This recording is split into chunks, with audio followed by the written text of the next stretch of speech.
So my name is Jason Scott. I'm the general manager at Riverside Services in Southborough, Massachusetts.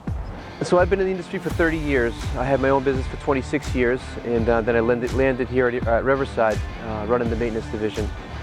I think Riverside's been a Scag customer for the entirety of the company. They've always had one distributor they've worked with, which has always been a very big proponent of Scag products. Scag is very well known around here. It's a very high-end product as far as a lot of contractors around the area. That's for the most part their number one choice from what I can see what's on their trailers. And we certainly recommend it to other contractors we work with and other vendors as well. So a typical leaf season can last 6 to 8 weeks. You know, it starts basically that first week of November and it'll go right to the middle of December. So each week we're kind of picking away at getting leaves off of properties and keeping things collected and neat. So we use a series of backpack blowers, wheel blowers, leaf vacuums, and just keep the properties clean week to week. The dependability with Scag has been fantastic. You know, it's very easy for us to get parts, to get products serviced. They've been dependable.